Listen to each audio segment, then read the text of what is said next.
Hindi po ito ang unang pagkakataon na sinabi ng Pangulo na walang pruweba na umabuso si dating Pangulong Marcos. Sa isa pong presko noong November 9, sinabi rin ng Pangulo na walang kote na nakapagpatunay sa mga kasalanan daw ni Ferdinand Marcos. Para lang po malinaw, kaunti pong kasaysayan at pagsasaliksik.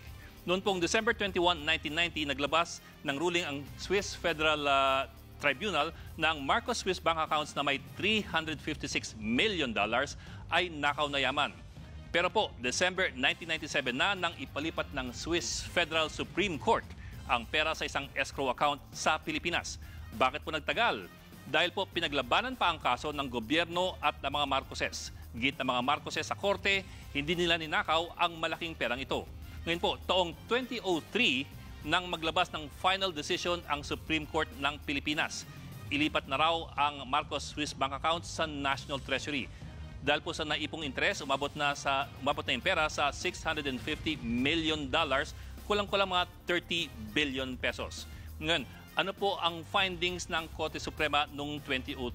Ito po, GR 152154 noong July 15, 2003. Una, labis-labis daw ang halaga ng Swiss accounts dun sa legal na kita ng mag-asawang Ferdinand at Imelda Marcos. Base raw po kasi sa income tax records ng mga Marcoses, aabot lamang sa 16 million pesos ang legal na income na mag-asawa mula 1965 hanggang 1985. 2.6 million pesos po dito ay sweldo ni Ferdinand bilang Pangulo at ni Imelda bilang Minister of Human Settlements. Ang sweldo po kasi ng Pangulo noon, 60,000 pesos per year from 1965 until 1976 at 100,000 pesos per year from 1977 until mga 1986.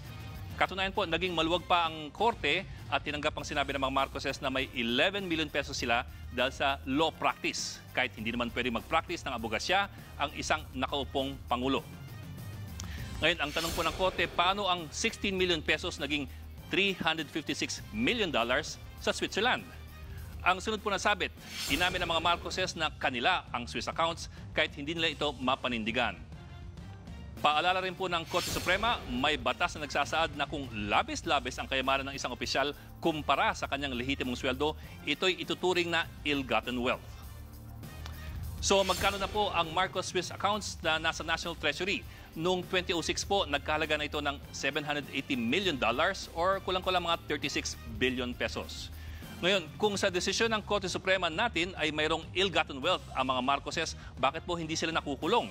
Simple lamang po, civil forfeiture case na lang ang habol ng gobyerno dahil hindi na pwedeng habulin si Ferdinand Marcos ng criminal case kasi namatay siya noon pang 1989.